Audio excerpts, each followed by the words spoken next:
नमस्कार, बहुत स्वागत है आप सभी का। आप सभी देख रहे हैं एनएमएफ न्यूज। मैं हूं आपके साथ चेतन पाठक। ब्रिक्स सम्मेलन में शामिल होने के लिए प्रधानमंत्री नरेंद्र मोदी रूस के लिए रवाना हुए। रूस के कजान में ये ब्रिक्स सम्मेलन होने जा रहा है और प्रधानमंत्री नरेंद्र मोदी भी इसमें शामिल होंगे। राष्ट्रपति पुतिन से वो द्विपक्षीय बैठक करेंगे और चीन से भी द्विपक्षीय बैठक हो सकती है, इसकी संभावना भी जताई जा रही है। लेकिन इस बैठक में शामिल होने से पहले भारत और चीन के जो रिश्ते हैं उस पर एक बड़ी खबर सामने आई है। आपको बता दें कि जो चीन है और भारत है उनके बीच एक समझौता हो गया है, एक ऐतिहासिक समझौता यहां पर हुआ है।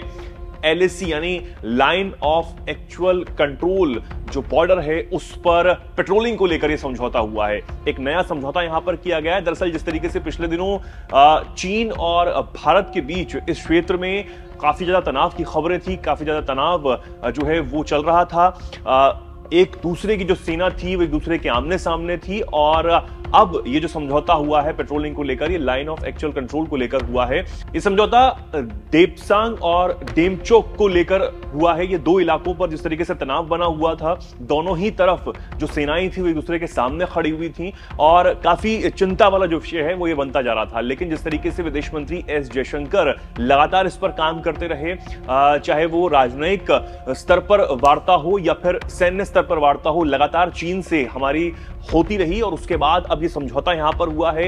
इस सम्मेलन से पहले चीन ने इस बात को माना है कि दोनों ही सेनाओं को अब पीछे हट जाना चाहिए और उसके बाद जो LAC है यानी कि लाइन ऑफ एक्चुअल कंट्रोल है उस पर पेट्रोलिंग होनी चाहिए।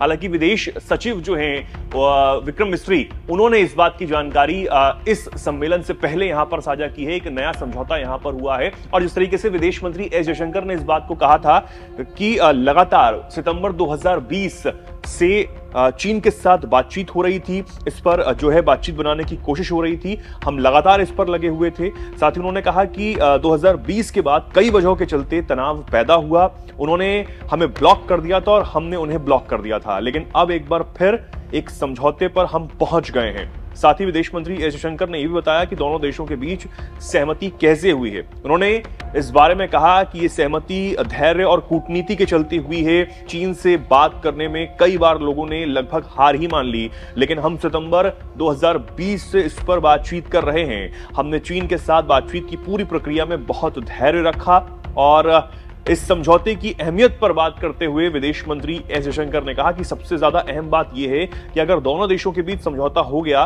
तो ये दोनों देशों के बीच कई समझौतों का आधार भी बनता है, साथ ही सीमा पर शांति का आधार बनता है। अगर दोनों देशों के बीच सीमा पर शांति नहीं है तो फिर द्विपक्षीय संबंधों में सुधार कैसे होगा। चीन और भारत के व्यापार को लेकर विदेश मंत्री ने यह भी कहा कि LAC पर यह समझौता अभी ही हुआ है, मैं इतनी जल्दी ये नहीं कह सकता कि इससे व्यापार पर भी कुछ असर पड़ेगा या फिर नहीं।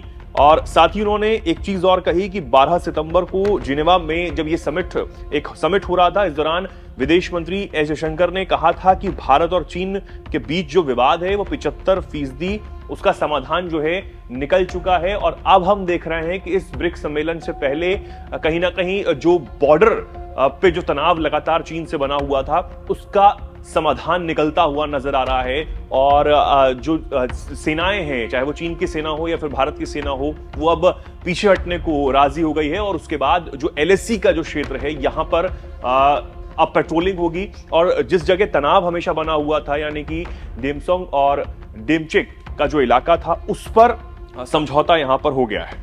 तो अब जिस तरीके से ये समझौता यहां पर हुआ है, इस पर आप क्या कुछ कहना चाहते हैं, क्या कुछ सोचते हैं? क्योंकि प्रधानमंत्री नरेंद्र मोदी एक तरफ रूस जा रहे हैं और जिस तरीके से विदेश सचिव ने यह कहा है एक सवाल के जवाब में कि द्विपक्षीय जो बातचीत है वो चीन और भारत के बीच हो, इसकी हम भरपूर कोशिश जो है वो कर रहे हैं। इस पर आप क्या सोचते हैं? कमेंट सेक्शन में आप जरूर बताएं और देखते रहें एनएमएफ न्यूज।